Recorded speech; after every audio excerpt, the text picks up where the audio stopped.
And what we like to caution is this is not a traditional consumer product question, right? So the idea that Fitbit as a wearable device and Google not a dominant player in the wearables market, that aspect of the merger should not be what regulators are looking at, because that's not really where the competition concerns lie. They are with rather the data that Google trades on and that Fitbit has collected and continues to collect over the last decade or so. And so it's that combination, or the ability to combine that data and leverage it with other data that Google has on all of us, right? So our search data, our email data, our Android data as we walk around with devices, all of that combined can create a picture of health profile that we are unaware of, let alone something that we'd want a private company to have access to. And so particularly in this space, because I think about the wearable technology space right now and where Fitbit operates specifically, with some of the large competitors that they have, Apple already has an outsized portion of the market share, and then you look at some of the international competitors as well. Google going after Fitbit, wouldn't that give Fitbit more of a chance to actually compete, or are you arguing that Google would be anti-competitive in their acquisition because then this gives them more data going up against the rest of the technology market? Right. So it's not the question of the wearables market, because Fitbit's relative share is not significant any longer. Right? They've had a drop in market share. So if you're arguing about the wearables market, then there might even be a pro-competitive argument. But our concern is this consolidation of data, and what we would argue is that they regulators should describe a market that is health data, right? And if Google is able to take the Fitbit data, the ability to collect what they already have on Fitbit servers, but as the ongoing collection, combined with all of the other data points that they have, and if they're able to pin those things together, they've already expressed an interest in engaging in broader health data and health technology partnerships with hospitals and insurance companies. The potential applications for this data is sort of beyond the scope of our imagination at this moment. And bringing that together gives them a competitive advantage over even Apple that we think should be the concern. So it's not just the privacy, not just the wearables, but the ability to leverage all of that data.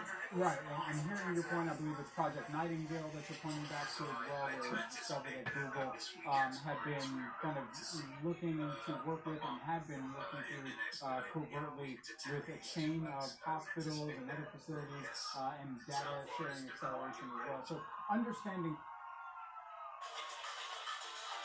that point, what is kind of this next wave of data through health that we have yet to really uncover, where there is a significant risk, not just for the public, for the users who have, a wearable device on them at all times, and what is the responsibility that should fall upon the tech companies?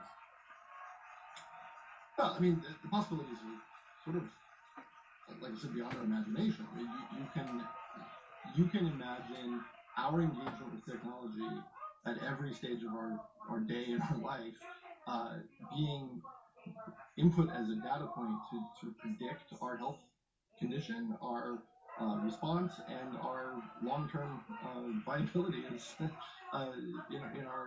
health context. And if corporations have the ability to create that profile, share that profile, sell that profile, the possibilities are truly endless of how that could work. And there's a lot of positives that could be leveraged, right? That could come out of that. But there are also a whole lot of unknowns and potential, let's say, dark possibilities that should at least be considered as we're analyzing this type of merger. Sure. Alex Harmon, competition policy advocate at Public Citizen. We got to have you back to break this down further. Alex, thanks so much for taking the time here with us today.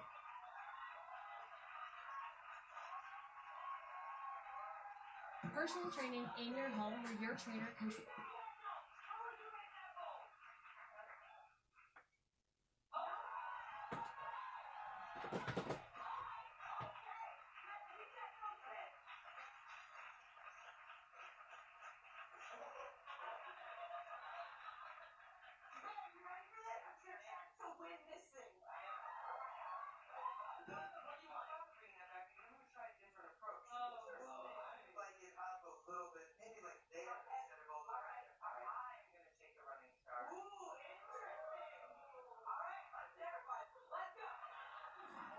Donald Trump paid his longtime New York lawyer, Mark Kasowitz, between $5 and $10 million this year, and he used your money to do it.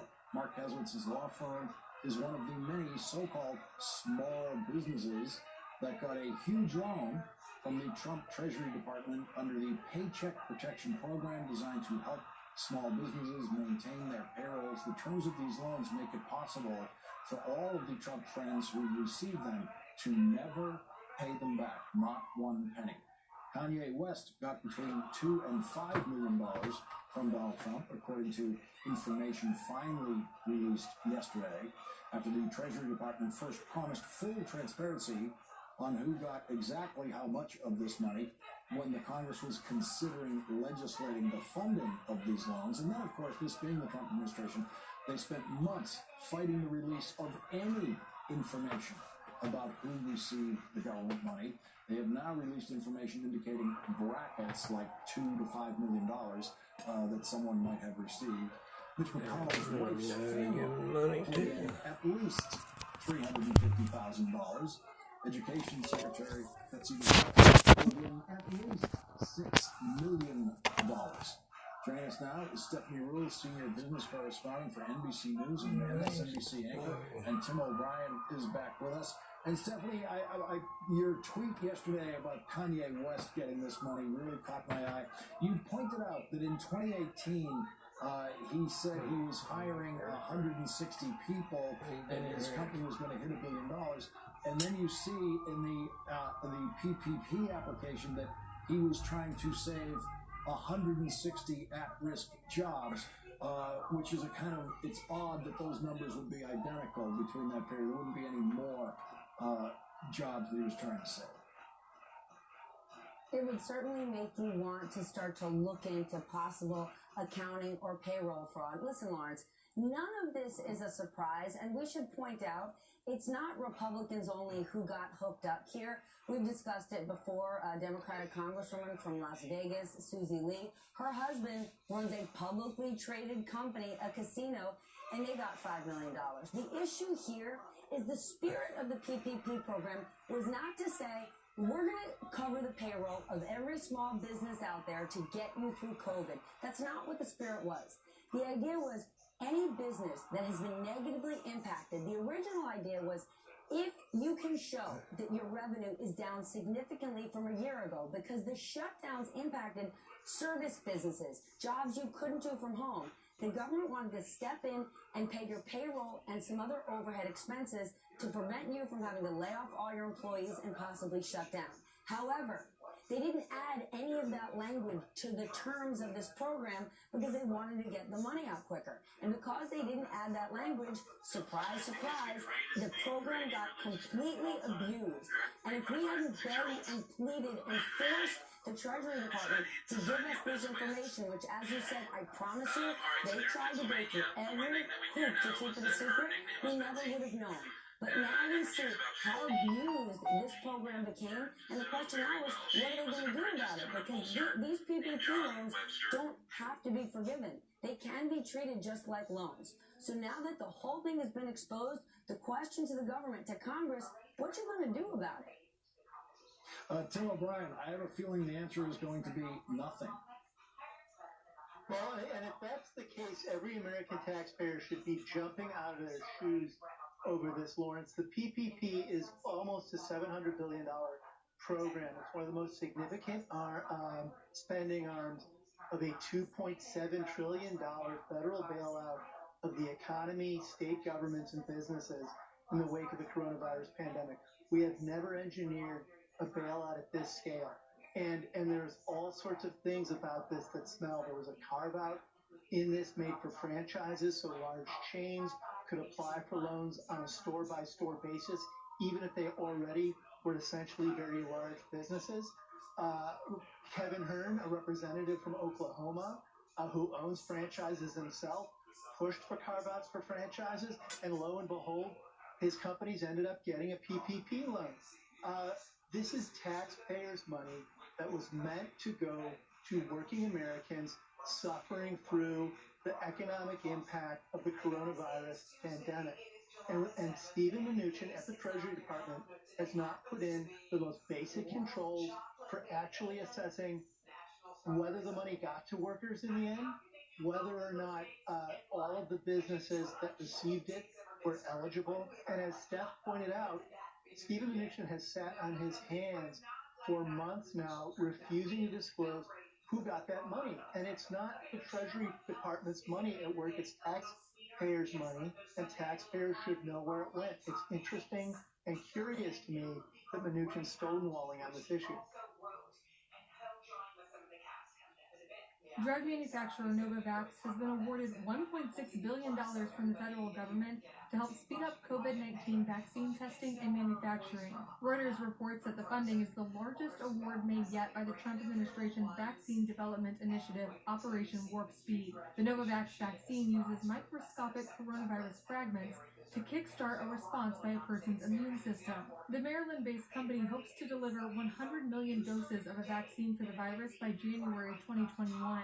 I think in the fourth quarter. We don't have a date set yet, but hopefully as early in the fourth quarter as possible. Maybe, if we're lucky, we could start phase 3 in late third quarter. The Novavax funding caught some by surprise. The company was not listed among Operation Warp Speed finalists first reported by the New York Times and has never brought a product to market. For Newsy, I'm Caitlin Baldwin.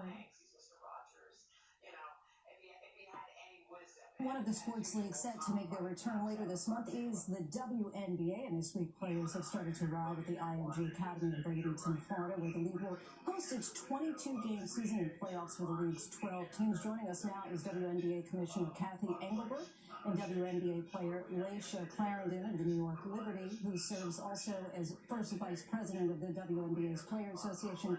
Thank you so much for joining us. Great to be here. So, Commissioner Engelbert, I'd like to start with you as far as the plans that the league announced this week to dedicate the 2020 season to the social justice movement through a new platform for players. Explain what the league will be doing and also what kind of actions the fans will see as they watch the WNBA season. Yeah, I think one thing I've been so impressed, and I've been in this role as commissioner for a little less than a year, is how socially conscious and community-minded WNBA players already are. So this is really an amplification of their leadership that they've already shown, and someone like Layshia and the rest of the executive committee have really stepped up here, and we, the WNBA, totally support what the players stand for, how they want to use this season as a call to action for change. And you saw things around the Social Justice Council. Will be, again, we have the opportunity, the first time ever, that all the WNBA players will be together here in Florida. Unfortunately, because of the global pandemic, but using that as an opportunity to launch this platform. And Layshia, several of your fellow players have decided to sit the season out, as you're well aware, and instead focus full-time on social justice. So how can you make sure that the platform you have during the season contributes in a meaningful way to the social justice movement? Yeah, as Cathy mentioned, we have strength in numbers with having these 144 players together. We just never had this opportunity. Unfortunately, out of some really dire circumstances, given the global health crisis. But we have an opportunity with being one of the first, live sports still coming back, to just really amplify and use this huge platform that we have, that people are looking for leadership, they're looking to be inspired, they're looking for, action steps to take. And I think with us coming back, we've already done this work that we point to the direction. It's a really obvious, I think, easy answer with us coming back. And Commissioner, you received a letter today from Georgia Senator Kelly Loeffler, who's a co-owner of the Atlanta Dream WNBA franchise. Now, she's opposed to the league embracing Black Lives Matter, saying that the movement is, quote, totally misaligned with the values and goals of the WNBA and faults them for supporting defunding the police, among other criticisms. She goes on to write, in a time when polarizing politics is as divisive as ever, sports has the power to be a unifying antidote, and now more than ever, we should be united in our goal to remove politics from sports. This is not a political movement that the league should be embracing, and I emphatically oppose it. What's your response to Senator Loeffler, and also to her call for players to instead have American flags on their uniforms? Does that at all seem to contradict her call to remove politics from sports? Well, first, our players have worked really hard on what they wanted this social justice platform to be for the 2020 season, and we as a league representing diverse elite female athletes 100% support them. From that perspective, Kelly's views are not consistent with those of the WNBA and its players. And when I first took this role, I promised the players we were going to take a very player-first perspective, and that's what we represent. We're diverse. We need to support the players on the social justice platform. So, and again, I'm proud of our players that they have stepped up here with some great ideas, and we'll be working with some social justice advocates and activists, and to essentially amplify what these players want to get done during the season. And Laysha, earlier today, you tweeted, "I can't believe I ever stepped foot in Kelly's house and shared a meal with her. It's actually really hurtful to see her true colors. I had no idea while I played for ATL she felt this way. Happy to own us as long as we stay quiet and perform." It sounds like you feel that Senator Loeffler's saying is basically tantamount to that now infamous statement, "Shut up and dribble." Yeah, it totally is. She was great when we were around her, and a lot of people are great with Black people when they're serving them in a different way, and that's what we've seen so often with sports, with culture, with music, is that you're okay with Black people as long as they kind of stay in their place, or they're performing, or they're sports stars. And so now that we're kind of taking our power back and asking for better policing in communities, we're asking for more resources to be poured in. I think it is uncomfortable. It's really sad to see. As angry as I am, I'm really hurt, because particularly for a woman to do that as well, this kind of cuts the knife in a little bit deeper. And for her to be so divisive, I think it's really tough. And as a Black woman, as a queer woman, playing in sports, my existence is political. Sport is political. And so I think it was funny to ask for the flag as well at the end. And so you feel like there is this disconnect in what she's asking for additionally with that. But as far as her saying that Black Lives Matter to appear on the courts or on the jerseys and uniforms is inappropriate, what was your response to that?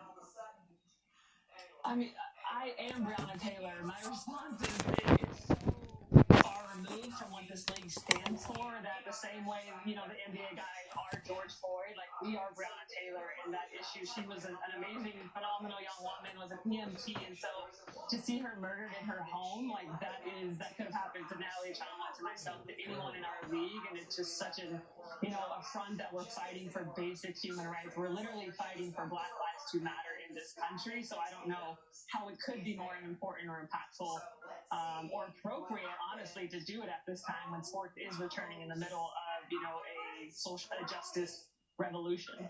And Laysha, lastly, as a player, is playing the season worth the potential risk given the surge in cases? It's worth it for a lot of players. I mean, that was the first question we asked. Obviously, information is changing daily still, but when the first questions we asked before we even went to negotiate with the league about what this new season would look like was, do you want to play? We asked the players, we asked every single player across the league, and we heard a resounding yes from the majority that we wanted to play. We love this game. It's part of our livelihood. We think there's a great opportunity with the social justice movement right now. And then secondly, we wouldn't have moved forward if we didn't feel comfortable with the medical protocol. So there was a level of comfort with knowing, the medical professionals and the good job that Kathy has done, arriving here on site. And so there's definitely a risk involved in everybody existing in the world right now with playing sports, but I think we're doing as good of a job as we can. And like Kathy said, we're following the protocols. I think we're pretty well off. So I'm excited. All right. Okay. Many people are excited to watch again. And Commissioner Engelbert and Laysha Clarendon of the New York Liberty, thank you both so much for joining us. We really appreciate your time. Thanks, Lindsay. Stay healthy. You also.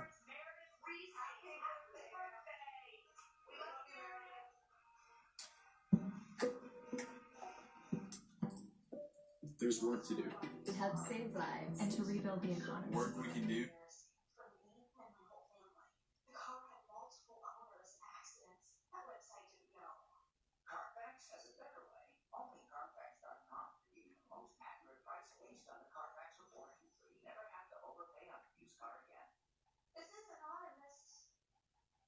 right here. Right here.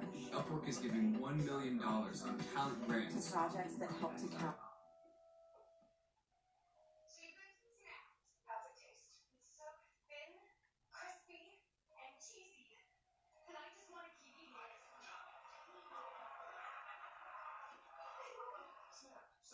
The ongoing impacts of COVID-19, lending our expertise in tech, creative, and operations. As the world's largest network of independent professionals.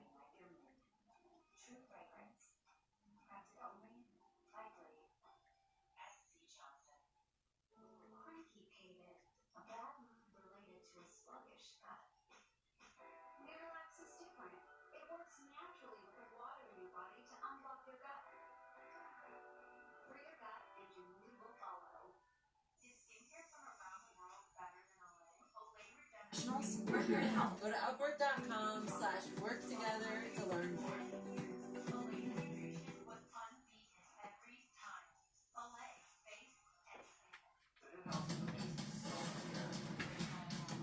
Welcome back. NBC News has obtained a copy of this new tell-all book from the president's niece, a book the Trump family attempted to stop in court. The book by Mary Trump, called Too Much and Never Enough: How My Family Created the World's Most Dangerous Man, paints a scathing picture of the president and is full of unflattering anecdotes. As the title might indicate, Trump, who is a PhD clinical psychologist, calls her uncle a narcissist for starters, adding, quote, "The fact is, Donald's pathologies are so complex and his behavior so often inexplicable that coming up with an accurate and comprehensive diagnosis would require a full battery of psychological and neuropsychological tests that he'll never sit for." The president's niece also describes him as a liar who cheated to get ahead, starting with her explosive allegation that the White House denies that Trump paid someone to take his SATs after he had set his sights on the University of Pennsylvania. Quote, "To hedge his bets, he enlisted Joe Shapiro, a smart kid with a reputation for being a good test taker, to take the SATs for him. That was much easier to pull off in the days before photo IDs and computerized records. Donald, who never lacked for funds, paid his buddy well." Again, the White House has said this book is full of falsehoods, called the allegation that Trump paid someone to take his SATs absurd and completely false. With us to talk about all of this, Emily Jane Fox, national correspondent for Vanity Fair, who also happens to be the author of Born Trump: Inside America's First Family, which we figured would give her some good vision on this subject. So, Emily, many books have been written by people formerly close to this family, not anymore, former members of the inner circle, journalists with a lot of access. How is this different, and how will the impact potentially be different? The difference between this book and the many other books that we've seen come out of the White House and around other reporting about the Trump family and about President Trump himself is that this is written by a member of that family. I think the prospect of anybody in your family writing a tell-all book about you, particularly one that clinically diagnoses you, is a very scary proposition. But this really hits at the specific fleshy part of Trump, the part that is very concerned with the branding of the Trump family and the myth-making surrounding them. Someone who hates leakers and people who are disloyal to him, and someone who is very concerned about people who make a buck off of his name. I think individually, each of those things really irks this president. Combining the two of them feels potentially explosive to him as he heads into an election year. And I always think about this, and I thought about this as I reported my book and as I've reported on the Trump family since then. Fred Trump, President Trump's father, really wanted to be rich. Donald Trump was born rich, and so he really wanted to be famous. And then the next generation of Trumps were born rich and famous, and they want to be powerful. And I think with this book, it's very clear that the next generation of the Trumps have a lot of power. And what about the crumbling of the early mythology, the early part of Donald Trump's life, do you think will be potentially the most hurtful that's buried in between these pages? I think all of the exploration of who his father was and what kind of a father he was to his children, and particularly to Donald Trump, really is wounding to him. This is someone whose only photo on his desk is of his father, and that relationship was something that he prizes. And I don't think that there's a great deal of introspection that happens in that Oval Office or in the residence of the East Wing about his relationships with people. I think he has built up this ideal of this relationship that now his niece is saying is not true. And I think maybe he doesn't feel like this is an accurate portrait, but someone else in his family does feel this way, and I think that that could be really, really wounding to him.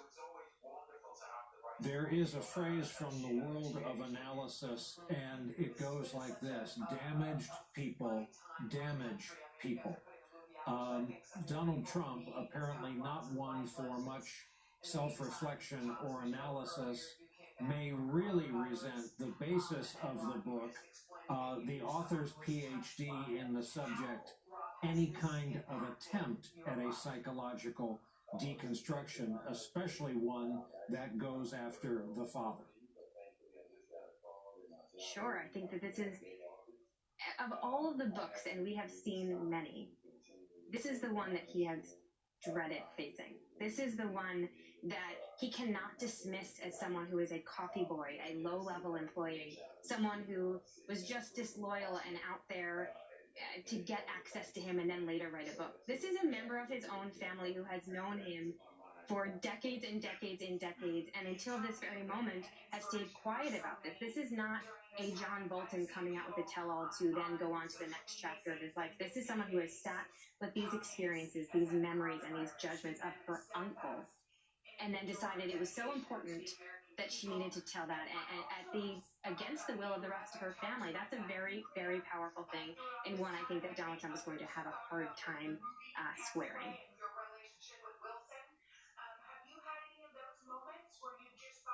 Hey there, I'm Chris Hayes from Florida's Department of Education is ordering all public schools in the state to reopen for in-person instruction this fall. The directive issued Monday states that upon reopening in August, all school boards and charter school governing boards must open brick-and-mortar schools at least 5 days per week for all students, subject to advice and orders of state and local departments of health, as well as any executive orders. In addition, the announcement says if a school decides to offer remote learning, it must meet requirements determined by the state's Department of Education. This includes providing the same curriculum as offered in the classroom, as well as offering students the ability to interact with teachers and peers. This decision comes as health officials and education departments around the country try to determine how to reopen schools safely amid a surge of new cases of the virus. Florida, which has been hit hard by the virus in recent weeks, is in the process of reimposing some COVID-19 restrictions after experiencing record-breaking new daily infection numbers.